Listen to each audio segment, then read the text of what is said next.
Hello and welcome to Pushing Back, Ukraine Daily Brief. As the war enters its 846th day, these are the main developments from the past 24 hours. Russia has lost approximately 529,750 troops in Ukraine since the beginning of the war, the General Staff of Ukraine's armed forces reported. The number, which has not been independently verified, includes 1,130 casualties over the past day. According to the released Ukrainian figures, Russia lost 10 tanks, 12 armored combat vehicles, 48 artillery systems, 4 air defense systems, 34 drones, 47 vehicles, and 7 pieces of special equipment. Denmark announced the 19th military aid package for Ukraine. The package includes additional material to support Denmark's F-16 donation, financial support for the Ukrainian defense industry, and donations from the Danish Armed Forces holdings. A total of $170 million has been reserved for the most recent 2 donation packages via acquisitions by the Ukrainian defense industry. 14,000 Russian artillery losses since the beginning of the full-scale invasion. The update from the General Staff of the Armed Forces of Ukraine. The enemy launched 113 combat clashes. The Russians carried out 33 airstrikes, including 45 anti-aircraft missiles on the territory of Ukraine. They also used 482 kamikaze drones and carried out 2,900 attacks on the positions of Ukrainian troops and settlements using various types of weapons. In its latest intelligence update, the UK's Ministry of Defence reports. Ukrainian intelligence has been reporting increased Russian efforts to recruit from several African countries in recent days. This recruitment campaign is likely an attempt to replace significant battlefield losses and sustain offensive activity across the front, the MOD said. Russia is likely expanding its recruitment across the global south to avoid additional mobilizations within Russia itself.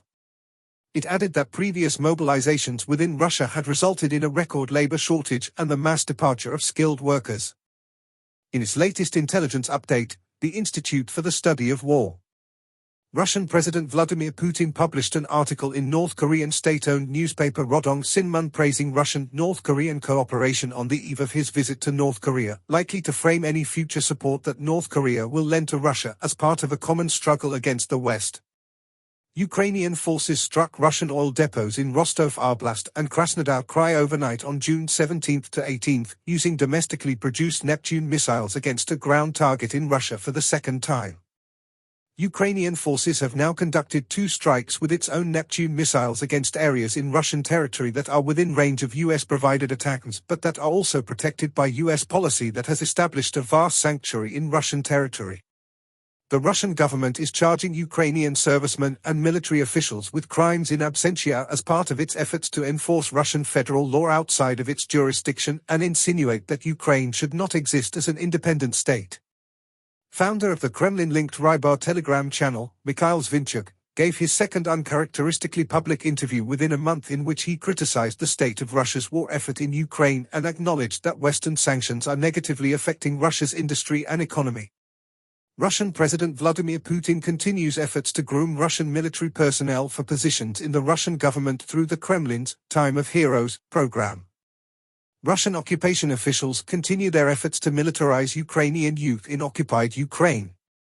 Russian forces recently marginally advanced near Vovchansk, Svatov, and Avdiivka. In Zelensky's nightly video he spoke about 3 areas. Firstly, he emphasizes the bravery and resilience of Ukrainian forces in defending against Russian attacks across various regions, particularly in Kharkiv, Pokrovsk, Donetsk, and along the border, highlighting their successful military efforts and the significant role they play in shaping the war's outcomes. Secondly, he spoke about the importance of international support in restoring Ukraine's security, mentioning the destruction of Russian positions and launchers, and expressing gratitude to various military brigades and support personnel. He also notes ongoing efforts to prepare for future peace summits to involve more global participants in Ukraine's peace process. Lastly, he spoke about the visit of the Speaker of the Seimas of Lithuania and the strong support from Lithuania and the Baltic region.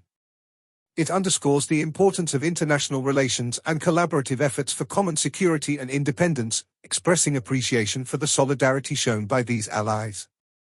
Ukraine's First Lady, Zelenska announced the fourth summit of First Ladies and Gentlemen will take place on September 12 in Kiev. The theme of this year's summit is child security. Thanks for following today's updates. Please don't forget to like and subscribe for more content. We'll return tomorrow with the latest news on the ongoing conflict.